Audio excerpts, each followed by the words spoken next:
In November, Protective Insurance Company hosted its annual Claims and Safety Seminar, bringing together industry partners to discuss hot topics and current trends. I think it's great to meet my peers in the industry and talk to them about the different issues we face. This seminar is just one of many ways Protective interacts with its customers. Focusing on current claims and safety-related topics allows us to educate our customers and listen to their individual company needs. Protective goes the extra mile and takes the effort to know their customer.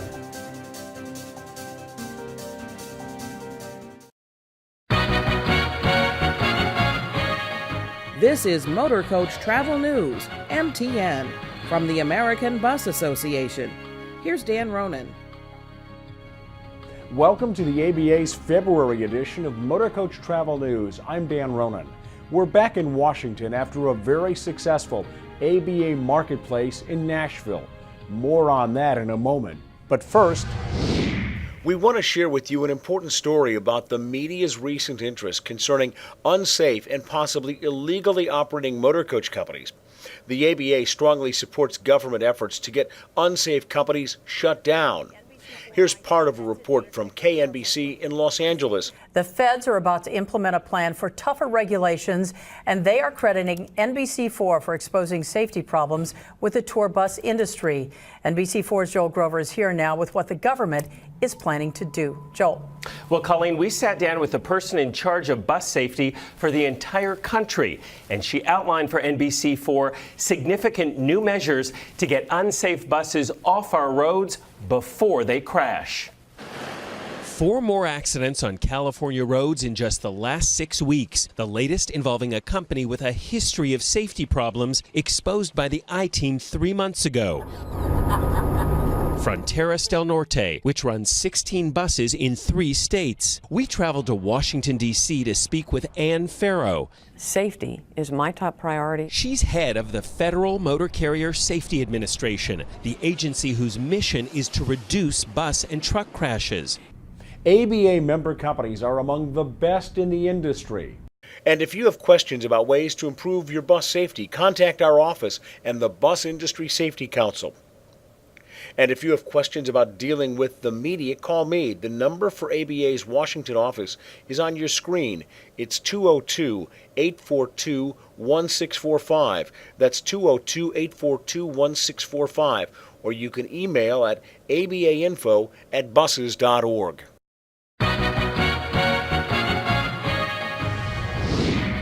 Now to Marketplace. I do the most business of our entire year here. I get to see our tour operator clientele that I don't have the time or the opportunity necessarily to see throughout the year, so we really create our business opportunities right here at ABA. We had a great time, and the feedback we're receiving from you is fantastic. Joining me to talk about Marketplace is ABA President and CEO Peter Pantuso. Well, Marketplace was an absolute home run. I mean, not just because of what the ABA and the staff did, but when you look at the number of members that came to the show. I mean, we had just incredible participation from all of our great members. We had more sponsors than we've ever had.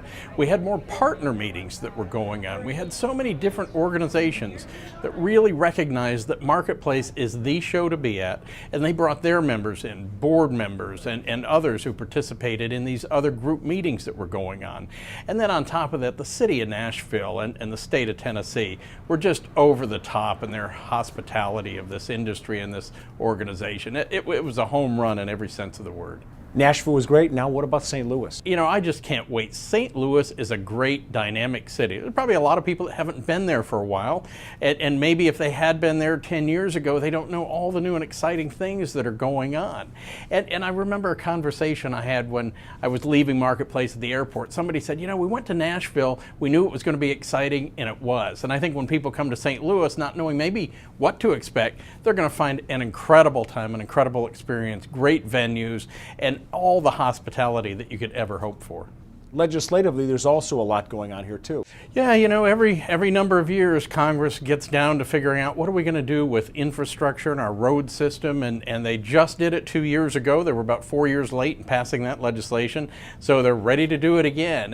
And ABA is very much involved in the process. First of all, our lobbying team, led by Clyde Hart, is going to the Hill on a regular basis, meeting with members of Congress, especially those on the Transportation and Infrastructure Committee on the House side, the Commerce Committee, and other committees on the Senate side, really letting them know the important role that the motor coach industry plays and what the needs are going forward to make us more efficient and to better serve the customer.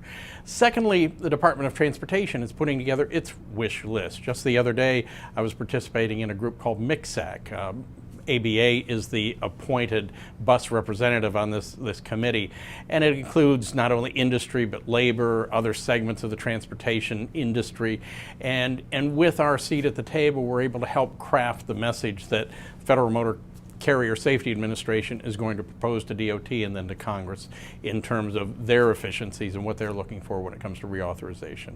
Even though we're in the midst of winter, spring is coming soon, and that means hundreds of thousands of people coming to Washington on buses, but there's a potential big problem with parking here. Yeah, you know, the springtime is the busiest time of the year for the motor coach industry without question, and especially when you look at school groups and groups traveling for that senior trip or that class trip, or maybe their history majors and going to history sites, but the whole industry is engaged. It's almost impossible to find a coach that's not booked between March, April, May, and early June when school finally lets out for the summer. And so in Washington, just to give one example, we get about 1,000 motor coaches here a day during the peak period. There's not enough parking for these coaches. There's the little parking spots here and there. The National Park Service in their areas has had somewhere around a dozen or 15 parking spots. With all that going on, those parking spots are going to be taken away from the industry. We're just at a National Park Service meeting that was held that they invited us to unveil what they're proposing, and they're taking away all free parking that they've got in the mall area around the tidal basin, other parts of the city. They're going to replace it with parking meters. So the individual who comes into town who's paid taxes and expects that free parking that they've had for decades is now going to have to start paying. The designated bus spots that they've had are going to be taken away. And what they've told the industry is, well, you can park in 3 or 4 spots and pay the meter rate in all 4 of those spots. The problem is the idea of getting 4 available spots that are all in the same place, all together, not being used, is almost impossible. So in essence, they've taken away parking for the bus industry. So now these 1,000 buses that are here have got nowhere to park and are going to continue to drive around the city looking for places while they wait to pick up their customers. It's an abominable situation. It never should happen. It's something we'll be dealing with. It's something we'll be dealing with for a long time into the future. They've also got, the Park Service has also got a study going on. They've hired George Mason University and researchers to look at the bus issues in the city. Probably something we could have answered for them in about 30 minutes, but they're paying big bucks to get this done. And to date, we haven't had any conversations with that research group either. So that seems to be that they're doing it in the dark, as they often do. ABA President and CEO Peter Pantuso.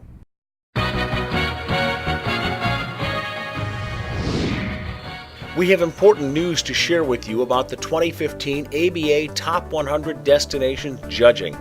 In just a few days, on February the 27th, nominations for the 2015 Top 100 begin. And new this year, all ABA members can submit 10 events and festivals for judging free of charge.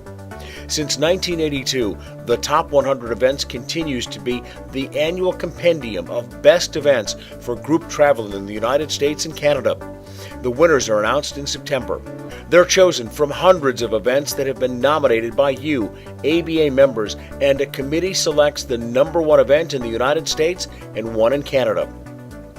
Learn more on our website at the address on your screen. Go to buses.org and click on the Top 100 Events.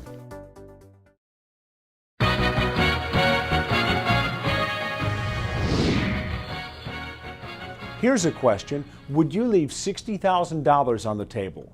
The ABA Foundation says that's how much money is available in its college scholarship program for students and employees of ABA member companies. Each year, the foundation offers 20 scholarships ranging from $2,500 to $10,000. And if you're watching this story, you're likely eligible. Students must have a 3.0 or above GPA. To start the process, go to buses.org/scholarships or call the program manager, Michelle Oninger, at 615-627-3832.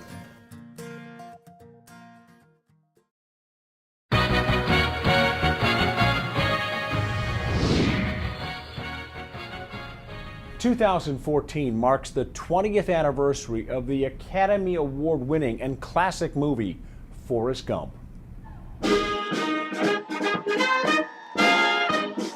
And we want to recognize Pacific Coach Trailways and Greyhound for their great work this past month in Los Angeles.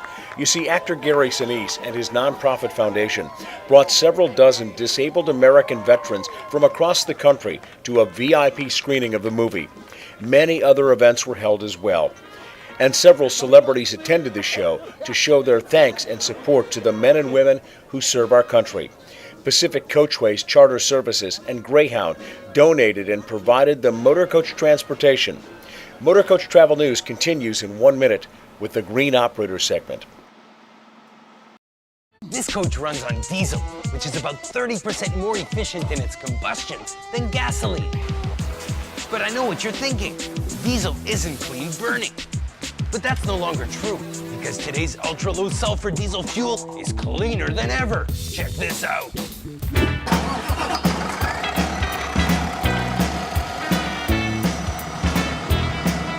See? It burns clean. All aboard the Green Highway. MCI, ultimate curb appeal, uncompromising reliability. Time now for the Green Operator segment, sponsored by MCI. MCI says with its business relationship with European coachmaker Setra, it has the right mix of Motorcoach products for almost any company. Setra is the premium luxury coach in Europe. And MCI President and CEO Rick Heller told me that MCI and Setra working together hand in hand will mean better customer service for Setra customers in the United States that rely on MCI. One of the big initiatives for us right now is to provide a higher level of aftermarket support for owners of Setra coaches. We've really stocked up our spare parts inventory, so our fill rates on spare parts for Setra is now, I believe, 95%. You can place an order today, within 24 hours, we were able to ship 95% of those parts within a day. Heller says that Setra's U.S. market share continues to increase, and you'll hear more about the MCI-Setra relationship on future editions of the Green Operator segment, sponsored by MCI. Thanks for watching the February edition of Motorcoach Travel News, MTN, from the American Bus Association. I'm Dan Ronan in Washington. We'll see you back here next month.